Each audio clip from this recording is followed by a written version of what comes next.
देखो, मैंने ना एक हफ्ते पहले ही एक वीडियो बनाई थी जिसमें मैंने आपको मिड कैप और स्मॉल कैप कैटेगरी के वो म्यूचुअल फंड्स बताए थे जिन्होंने पिछले 3, 5, 7 और 10 साल में हर बार 20% से ज्यादा के रिटर्न्स दिए हैं। अब आप सबने उस वीडियो को बहुत पसंद भी किया और आप लोगों ने डिमांड करी कि मैं लार्ज कैप और फ्लेक्सी कैप कैटेगरी से भी ऐसे ही म्यूचुअल फंड्स बताऊं जिन्होंने पिछले 3, 5, 7 और 10 सालों में लगातार 15% से ऊपर के रिटर्न्स दिए हैं। तो आज इस वीडियो में मैं आपको लार्ज कैप कैटेगरी के वो म्यूचुअल फंड्स बताऊंगी जिन्होंने कंसिस्टेंटली 15% से ऊपर के रिटर्न्स दिए हैं।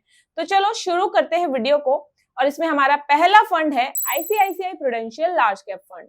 इस फंड का AUM 69,947 करोड़ है, जो लार्ज कैप कैटेगरी में वन ऑफ द हाईएस्ट है।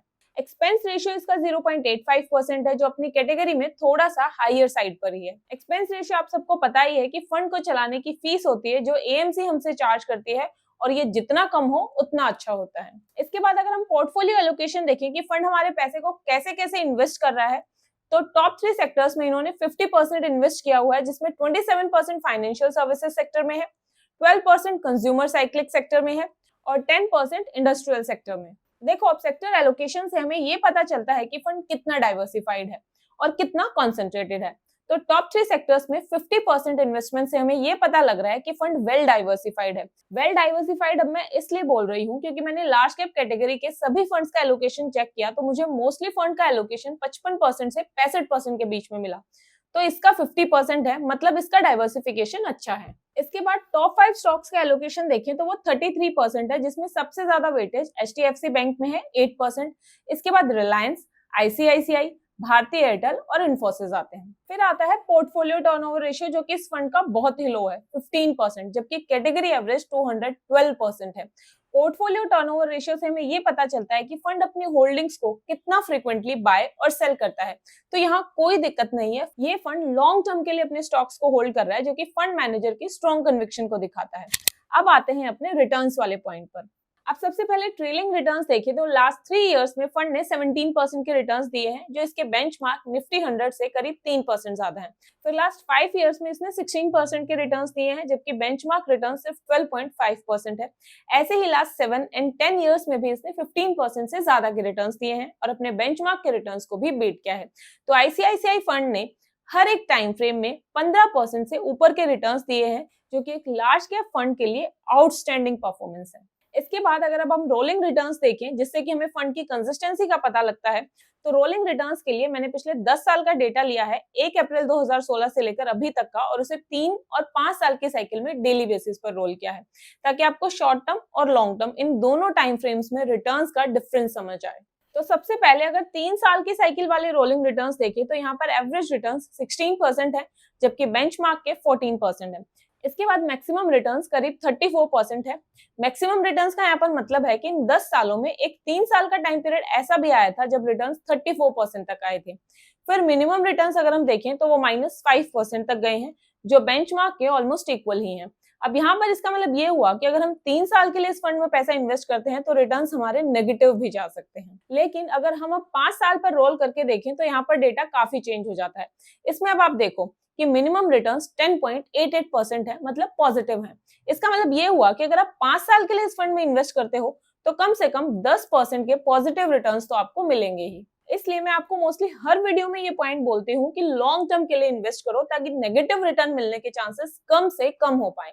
अब इसके एवरेज रिटर्न्स यहाँ पर जो है वो 17% है और मैक्सिमम रिटर्न्स 29% तक गए हैं, जो कि बेंचमार्क से अच्छे हैं। अब इसके बाद एसआईपी रिटर्न्स देखने से पहले एक बार इस फंड के रिस्क पैरामीटर्स और देख लेते हैं, जैसे कि beta, standard deviation, Sharpe ratio, क्योंकि रिटर्न्स बेसिस पर डिसाइड करना कि फंड कैसा है ये एक इनकम्प्लीट एनालिसिस होगा। तो फंड का बीटा जो है वो 0.92 है, जो कैटेगरी एवरेज 1 से कम है।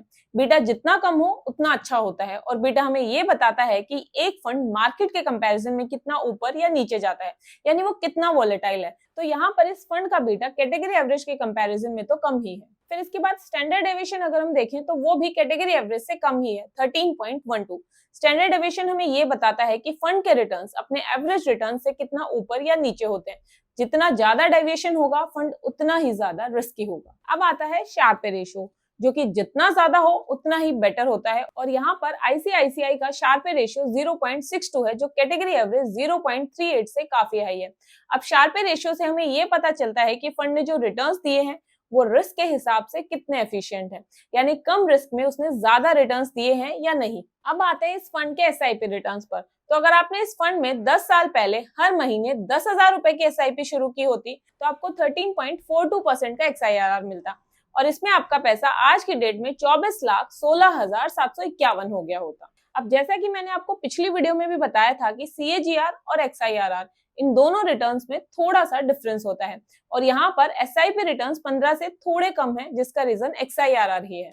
वैसे अगर आपको मेरी वीडियोस का कंप्लीट डेटा पीडीएफ फॉर्म में चाहिए तो आप चैनल की मेंबरशिप ज्वाइन कर सकते हो। लेवल 1 में पीडीएफ्स और लेवल 2 में पीडीएफ्स के साथ साथ हर महीने एक्सक्लूसिव वीडियोस भी मिलती हैं। कुछ लेटेस्ट पीडीएफ्स और वीडियोस के स्नैपशॉट अभी आपको स्क्रीन पर शो भी हो रहे होंगे। अब आता है हमारा नेक्स्ट लार्ज कैप फंड, जिसने कंसिस्टेंटली डिफरेंट टाइम फ्रेम्स में 15% से ऊपर के रिटर्न्स दिए हैं, और ये फंड है Nippon India large cap fund.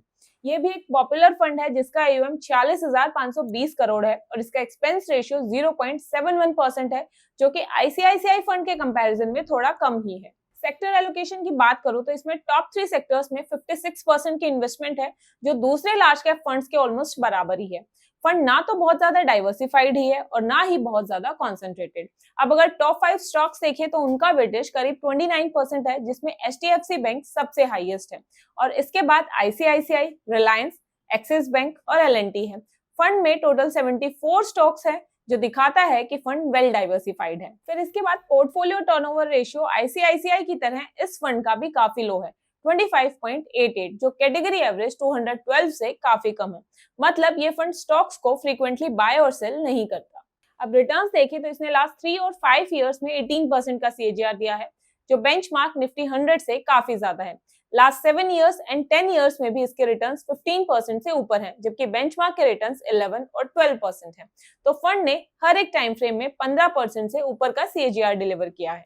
अब रोलिंग रिटर्न्स देखते हैं, जिसमें मैंने लास्ट 10 इयर्स का डेटा लिया है और इसे भी 3 और 5 इयर्स की साइकिल में डेली बेसिस पर रोल किया है। सबसे पहले अगर 3 इयर्स वाली साइकिल की परफॉर्मेंस देखें तो एवरेज रिटर्न 16.78% है, जो बेंचमार्क निफ्टी 100 से करीब 2.5% ज्यादा है। मैक्सिमम रिटर्न्स 35% है और मिनिमम रिटर्न्स -5.87% है। जैसे कि हमने आईसीआईसीआई फंड में देखा था कि 3 साल की साइकिल में वहां पर मिनिमम रिटर्न्स नेगेटिव जा रहे थे, -5% तक। सेम यहाँ भी हो रहा है, इधर भी 5% तक नेगेटिव रिटर्न्स मिल रहे हैं अगर आप 3 साल का इन्वेस्टमेंट पीरियड देखो तो। वहीं अगर 5 साल की साइकिल में देखें तो एवरेज रिटर्न 17.72% है, यहाँ भी बेंचमार्क से ज्यादा ही रिटर्न्स है।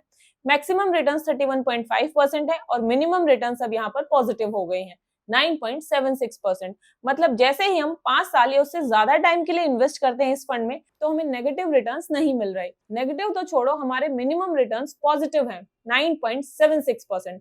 तो always try to invest for long term. अब अगर आप 3 और 5 साल दोनों साइकिल के रिटर्न्स को कंपेयर भी करोगे तो भी आप इसमें देख सकते हो कि 5 साल में एवरेज रिटर्न्स भी इंप्रूव हो रहे हैं और मिनिमम रिटर्न्स भी। अब देखते हैं इस फंड के रिस्क पैरामीटर्स। बीटा जो है वो 0.96 है, जो कैटेगरी एवरेज से कम है, मतलब कि अच्छा है और कम रिस्की है। फिर स्टैंडर्ड डेविएशन भी कैटेगरी एवरेज से कम ही है, 13.66, मतलब ये भी ज्यादा वॉलेटाइल नहीं है। और शार्पे रेशियो जो है वो 0.68 है, जो कैटेगरी एवरेज से ज्यादा है। शार्पे रेशियो ज्यादा होना अच्छा होता है क्योंकि ये बेटर रिस्क एडजस्टेड रिटर्न्स को दिखाता है। इसका मतलब इस फंड ने सेम रिस्क लेते हुए हमें ज्यादा रिटर्न्स डिलीवर करे हैं। अब अगर आपने इस फंड में 10 साल पहले हर महीने 10,000 रुपए की एसआईपी करी होती तो आज 14.24% XIRR के हिसाब से उसकी वैल्यू 25,25,171 हो गई होती। तो ये थे वो दो फंड्स जिन्होंने कंसिस्टेंटली 3, 5, 7 और 10 साल के टाइम फ्रेम में लगातार 15% से ऊपर का CAGR दिया है। दोनों ही फंड्स अच्छे हैं तो आप किसी भी एक फंड को कंसिडर कर सकते हो, बट मैं ये बोलूंगी कि इनमें से कोई एक फंड ही कंसिडर करना, दोनों को मत लेना, क्योंकि मैंने इन दोनों का पोर्टफोलियो ओवरलैप चेक किया था, उसमें 55.69% का ओवरलैप है और टोटल 37 स्टॉक्स ऐसे हैं जो दोनों म्यूचुअल फंड्स में कॉमन है। तो दोनों फंड्स में एक साथ इन्वेस्ट करने का कोई लॉजिक ही नहीं बनता है। इनमें से आप किसी एक फंड को ही कंसिडर करो जो भी आपके गोल और रिस्क के अकॉर्डिंग फिट बैठे। बाकी फ्लेक्सी कैप कैटेगरी से जो ऐसे फंड्स हैं जिन्होंने 15% के ऊपर रिटर्न्स दिए हैं, उनके लिए भी मैं अलग से एक वीडियो बना रही हूं जो जल्द ही मैं अपने चैनल पर अपलोड करूंगी। तो आप चैनल को सब्सक्राइब करो और नोटिफिकेशन आइकन ऑन करो ताकि आपसे कोई भी वीडियो मिस ना हो। अगर ये वीडियो अच्छी लगी हो तो इसे लाइक जरूर कर देना, और अगर कोई भी टॉपिक आपके माइंड में है जिसमें आप चाहते हो कि मैं उसके लिए वीडियो बनाऊं तो मुझे कमेंट करके जरूर बताना। Thank you so much for watching, see you guys in next video, till then happy investing.